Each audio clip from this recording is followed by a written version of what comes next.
Us, in fact, ahead with all the information. It's now to shift our focus to other developments, in fact, where the winter season has made its havoc even in the upper ranges of the Himalayas. Himachal police teams have rescued several vehicles and travelers who were left stranded as traffic from Solang Valley to the Atal Tunnel halted due to heavy snowfall warnings.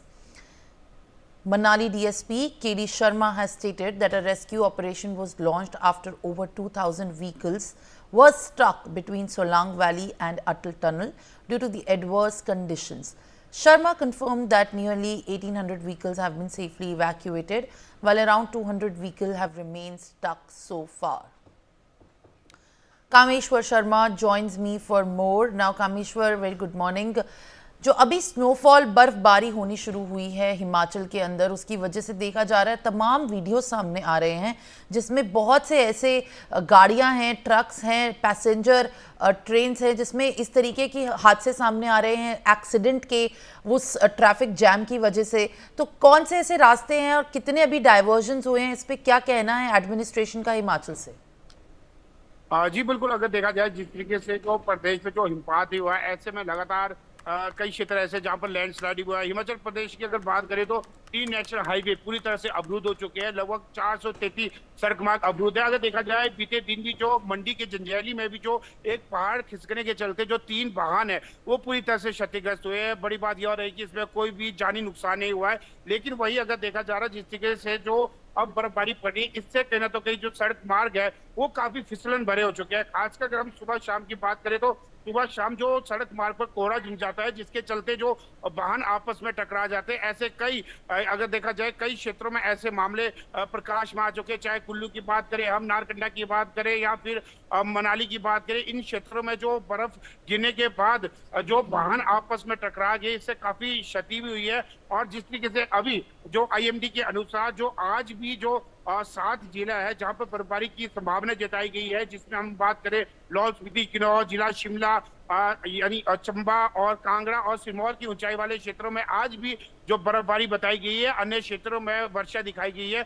वहीं जिस तरीके से जो देखा जा रहा है इस वर्ष कहना तो कहीं बर्फबारी की अधिक संभावना है। वहीं जो मौसम वैज्ञानिक शोभित कटियार ने स्पष्ट रूप से कहा है कि इस बार जो कहना तो कहीं प्रदेश में अधिक बर्फबारी पड़ने की संभावना है। अगर देखा जाए जिस तरीके से 2012 में 8 यानी कि 12 दिसंबर को ही बर्फबारी पड़ी थी, लेकिन इस बार 8 दिसंबर को बर्फबारी पड़ी थी। उसके पश्चात पुनः लगभग अभी 4 दिन पहले बर्फबारी पड़ी। आज भी अधिकांश क्षेत्र में बर्फबारी की संभावना जताई। ऐसे में जो प्रशासन ने भी सभी लोगों को एहतियात बरतने की सलाह दी है। खासकर जिस तरीके से एडवाइजरी जारी करते हुए कहा गया है कि जो मनाली से सोलंग नाला के बीच ना जाए। इसके अलावा जो कोकसर से अटल टनल और केलांग के बीच भी सफर करने के लिए मना किया गया है। केवल मात्र 4x4 वाहनों को जाने की अनुमति दी गई है। इसके अलावा जो आपातकालीन वाहन है उन्हें जाने की अनुमति दी गई है। कुल मिलाकर जो देखा जा रहा है कि जो सड़क मार्ग है अभी भी जो 433 सड़क मार्ग पूरी तरह से अवरुद्ध है। 3 नेशनल हाईवे भी बाधित है। इन्हें खोलने का कार्य लगातार युद्ध स्तर पर किया जा रहा है। अगर बताया जाए जिस तरीके से बीते दिन की अगर हम बात करें तो